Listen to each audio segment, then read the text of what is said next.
Hi, class! Olá, turma! Como vocês estão? Espero que bem, certo? Olha, a aula anterior, a aula passada, nós falamos sobre o Simple Present Tense, que é o presente simples.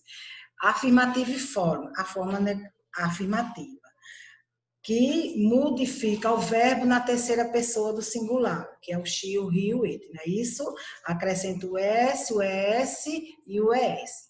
A nossa aula de hoje é sobre o simple present tense, mas a forma negative and interrogative form, certo? Forma negativa e forma interrogativa, certo? Na forma negativa, o sujeito vem primeiro, certo? Depois vem o verbo auxiliar do, ou does.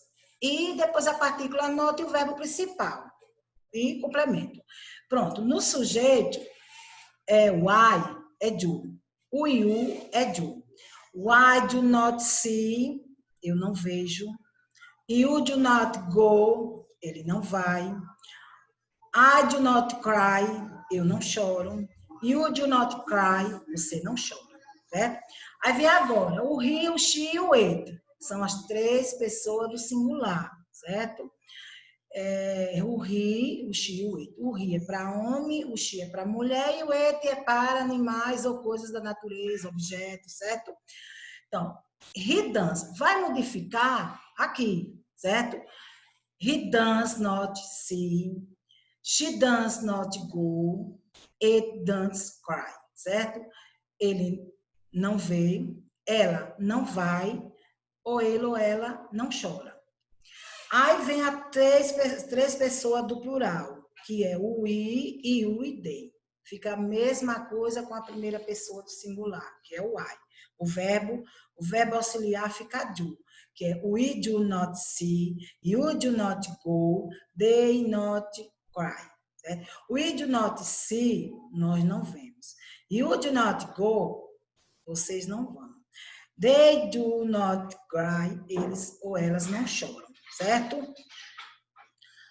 Aí vem a constituição da frase negativa. O verbo do, como eu falei anteriormente, é usado para o I, you, o I e they, certo? O does é usado para o he, o she e o it, que são as três pessoas do singular. Vem uma frase aqui. I do not go to school every day. Eu não vou para a escola todo dia, certo? He does not go to school every day. Ele não vai para a escola todo dia, certo? O que eu acabei de falar. Observe que na forma negativa, o verbo não trocou o sujeito. Quem é o sujeito é o I e o he, certo? E o verbo permaneceu do mesmo jeito. Ficou o verbo go, certo? O verbo principal ele não modifica. Você também pode usar o don't ao invés do not, ou dance ao invés do dance, certo? Essa aí é a forma contracta. No lugar, na partícula not, no lugar do o, você vai colocar um apóstrofo, certo? A mesma coisa com o danced. No lugar do o, você coloca uma apóstrofo, fica danced, que é a forma negativa contracta, ou seja, contraída, certo? Aí vem a forma interrogativa e forma, certo? O dance, mais o sujeito, mais o verbo, mais complemento. Essa aqui modificou o quê? Inverteu. O dance fica primeiro, o sujeito fica no meio e o verbo principal depois do sujeito, certo? Olha, do I see? Eu vejo. Do you go? Você vai, certo? A terceira pessoa, o he, o she e o it, é o dance. Ficou primeiro e o sujeito depois, certo? Does he see, does she go, does he cry, certo? E depois da frase sempre a interrogação. E as três pessoas do plural, que é o I e o they, fica igual à primeira pessoa, que é I, certo? O do, que é o verbo auxiliar do, o verbo to do é o verbo fazer, só que aqui ele não está como verbo fazer, ele está como verbo auxiliar. E quando você vai traduzir por acaso a frase não, o do não tem tradução, certo? É só para auxiliar o verbo. E ele, na forma interrogativa, permanece no início da frase. Então, do you see? Do you go? Do they go cry? Do they go? do they see, certo? Do you go, do you cry, certo? Então, aqui a forma interrogativa. Eu coloquei uma observação aí do lado. Observe que não há S, nem IS no verbo. Pois na forma interrogativa não tem variação. A mesma coisa na forma interrogativa, negativa, viu? Aqui algumas frases. Bom, constituição de frase interrogativa, né? Forma interrogativa. Exemplo. Do I go to school every day? Eu vou para a escola todo dia. Does he go to school every day? Ele vai para a escola todo dia. Observe também que na forma interrogativa, acabei de falar, assim como na forma negativa, o verbo não muda. Ou seja, não recebe S, ES ou IES, certo? Só na terceira pessoa do singular, certo? Na forma afirmativa, certo? O que modifica é o verbo auxiliar, certo? Nas três pessoas, que é o he, o she e o it, tá bom? Certo? Entenderam? Entenda aí certinho, viu? Estudando, lendo a regra certinho, aprende, viu? Pronto. Saímos do Simple Present Tense. Agora, vamos ver agora advérbios de frequência. Adverb of frequency.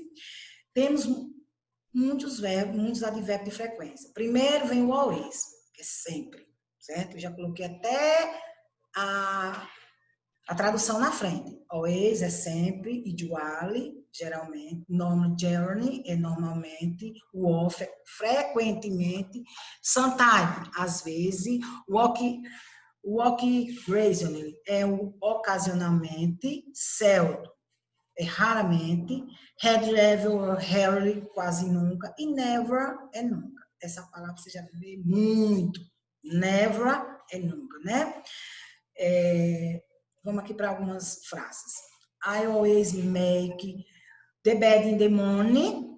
I always make the bed in the morning. Está dizendo que eu sempre faço a minha cama, arrumo a minha cama toda manhã, certo? I do get up at 6 o'clock in the morning. Eu geralmente levanto às 6 horas da manhã, certo? I normally get good marks. Eu normalmente tiro boas notas, certo? I was reading the bed at night. Eu frequentemente leio na cama à noite, certo? I sometimes sing in the shower. Às vezes eu canto no chuveiro, certo, gente? Continuation. I walk casually, go to bed late. Ocasionalmente eu vou para a cama tarde. I said put salt on my food. Eu raramente ponho sal na minha comida. I hardly ever get hungry.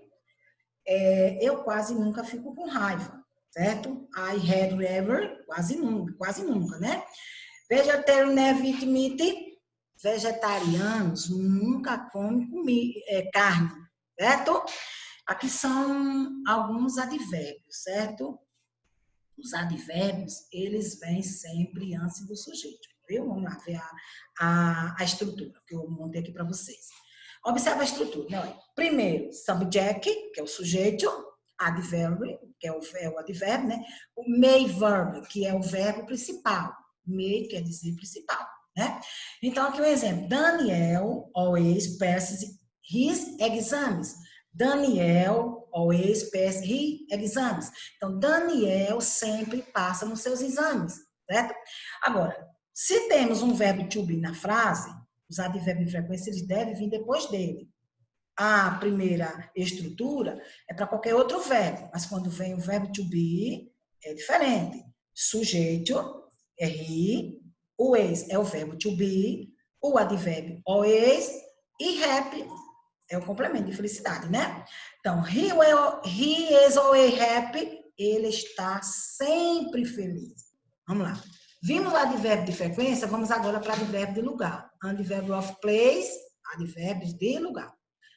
Bom, advérbios de lugar são aqueles que nos indicam onde algo aconteceu. Acontece, acontecerá. Vejamos alguns exemplos. Here, que quer dizer aqui e neste lugar. There, aí, ali, lá. Já coloquei até a tradução, né? Nearby, perto, up, para cima, certo? Out, é fora, viu? Aqui algumas frases. Come here, vem aqui. We have nearby library. Nós temos uma biblioteca perto, certo? Então, I want Nora off my office. Eu quero você fora do meu escritório. Certo? Out, né? Here, nearby e out. Certo? Esses são advérbios de lugar. Outra frase. They had some difficulty to climb. Eles tiveram dificuldade em chegar lá em cima, certo? Coloquei até uma figurinha aí, ó, eles fazendo escalando, né? Porque climb quer dizer escalar, certo? Climb. Então, ele está escalando, né? É um advérbio do lugar. Ele está subindo aí eles estão indo para uma montanha qualquer, certo? Então, advérbio de lugar indica lugar, o que acontece, o que aconteceu e o que vai acontecer, certo? Tem muitos advérbios de lugar. Eu só fiz um pequeno resumo para vocês, tá bom? Porque são muitos, certo? E obrigada. Thanks. Obrigada. Até a próxima aula e fique com Deus. Tchau.